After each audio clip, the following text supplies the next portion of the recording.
Welcome back to another movie night where I break down movies of my fuck. Welcome back to movie night where I break down some of my favorite films. And since Starbucks is now selling pumpkin spice lattes and New York City dropped down to 60 degrees, that means fall is here, aka Halloween is upon us. This week we visit Jersey so we can kick it with Jason. That's what we're going to talk about this whole episode. Jason is one of my favorite slashers, but he definitely has his ups and downs. We're gonna break most of all the films down within 15 minutes. Let's begin. Friday the 13th is a staple horror, of course, and although Halloween holds the start of the slasher, Friday the 13th definitely elevated that to a whole new level. It was written by Victor Miller and directed by Sean S. Cunningham. I'm going to talk more about those individuals in later episodes. This first film got Drew Barrymore killed in Scream. I'll tell you why in a little bit. The story is about a boy who drowns because the camp counselors were too busy fucking, unfortunately. And someone is trying to get revenge for that death of little baby Jason by killing off all the counselors.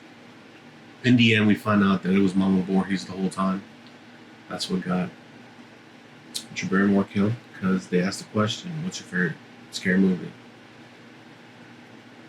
She said Friday. What did she say? Bro, she died. Either way, she died. Fuck it. So she gets her head chopped off at the end of the first movie, and towards the very, very end, we get a last jump scare, and it's showing us little Jason. Also, a little bit of bacon. This movie was a box office success. It was only made for $500,000, and it made multiple times that amount. So obviously, a part two was gonna happen, which came out next year, the following year. We're finally introduced to Jason, kinda. So Sackface, Jason, is now seeking vengeance for his mother's death. There's a lot of vengeance. It's a vicious circle. We also see a shrine to Mama Voorhees via her decapitated head on top of a little rock with a bunch of little candles. He went to IKEA to go get those. We also see that Jason isn't as bright as we thought. The dude got convinced that a counselor who just put on a sweater from her mother was automatically transformed into her mother. The Clark Kent effect, like how Clark Kent puts on his glasses and he's Clark Kent, but when he take them off, straight up Superman. Yep. Next up is part 3, or 3D. This film was first introduction to the actual iconic mask that we all know and love. This movie was a bit of a cash grab because everybody at the time was going to create 3D films just to get butts in seats. Look at Jaws 3D. Or don't. Please don't. So that's pretty much it about Friday the 13th 3D. There really isn't much to say. Just that he got his mask. On to part 4, final chapter. This is where we meet one of Jason's biggest foes, that being Tommy Jarvis, played by Corey Feldman. Shout out to the Lost Boys. In this film, Jason is back from the dead, but not really. And again, he's outwitted by somebody pretending to be somebody they're really not. Corey Feldman shaves his whole head. That's a couple of hairs sticking out.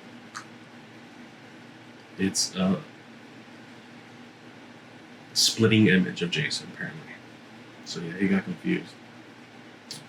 Fast tracking to part 5, New Beginning, which involved Tommy Jarvis going to a halfway house because he was so fucked up from all the shit that he previously had gone through with Jason. This one is tricky because Jason isn't in the movie. It's a copycat. See, there was a kid who got killed at the camp. Then the dad wanted to come and seek retribution by killing everyone that was at the camp that could have stopped it from happening. Uh, just vicious circles just keep on coming. So, after that horrific movie, we go on to my favorite, which is part 6, Jason Lives. This finally made Jason a force to be fucked with. Tommy Jarvis, of course, he comes back, goes to Jason's grave to try to cremate him so he could be done with him completely. But in a fit of rage, he throws a fence post in the middle of his chest, and of course it's raining and there's a thunderstorm. Brings life back into Jason, and he goes on a killing spree. Now, this movie was able to lay the foundation where other movies can fuck it up, you know? I'll go more into it a little bit later. So, yeah, they defeat him by chaining him and pushing him into Crystal Lake, and he sinks to the bottom. A couple of people actually went and actually did that in, I think, Lake Michigan, and it would have been great to see in person, but they took it out because it was bad for the environment. It was just a statue. Part 7, You Blood.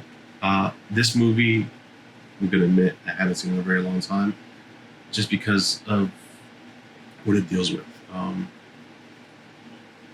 I was very turned off by the telekinetic powers. Like, I understand, I know. Jason is an unstoppable force, and you need to...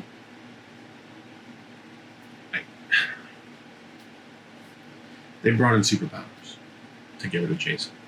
Did it work? Yes. Was it necessary? No. No, it wasn't. Even the ending, which was the protagonist's dead father came up from the lake where he drowned, same as Jason, and dragged Jason down, and Jason just drowned. That's it. Yay! Now off to part 8, Jason Takes Manhattan, for 15 minutes. This was Jason on a boat. That was it. That's the whole movie. They should have just called it Jason on a boat. This was a box office bomb and was the slow decline of the series. Like, we're at Saw number 8, pretty much.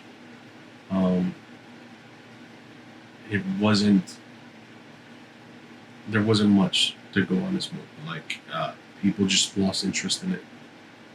It was now 89. The original movie came out like early 80s. So, yeah. But at least it gave us 15 minutes of Jason in Times Square, the subway, and the sewers. Never been down there, but we saw that too. Also, how long does it take for a boat from Jersey to get to New York? I'm just asking. Now we go to part 9, which is Jason Goes to Hell. This movie is like insane. You can hardly keep up with it. There's so many things happening. There's just like a director's cut. I don't know if they're gonna bring the cut. No, they're not. It was a really bad movie.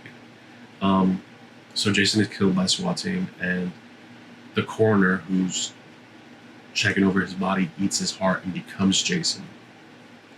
And then there's this worm thing that comes out of people and then goes into other people, and then they become Jason too. It was weird. But yeah, there's something good that came out of this movie, and it was the fact that he was now brought over to New Line Cinema instead of Paramount Pictures. But New Line Cinema already had a resident, and it was the home of a very, very special character. But that's it. That's all about for this week. We're probably going to go on, maybe. No, we are going to go on to a Versus film next week. So stay tuned to that. My name is Hector. Hope you guys enjoy it. I know this is a little bit last minute, but thank you guys for supporting the guys who have been supporting us. I know we've been churning out videos nonstop throughout the weeks. We're still going to keep doing that. We're bringing newer shows. We're working on our podcast a little more. We're doing everything that we can so that way we can bring you the best that we can. I know I want to make my videos as best as possible, and right now, I'm like, if you could see the background, it's not just for Halloween decorations. I'm actually working on a short film as well, so I'm getting ball rolling on some stuff. But yeah, just stay tuned to our channel. We're gonna be posting on IG and almost every single day. Almost every single day. We need the weekends off, and Mondays we need off as well. But yeah, keep it tuned to us. I'll be back next week. The whole crew's gonna be back next week. We all gonna be there. All right, I'm Jeremy Renan. I'll see you guys.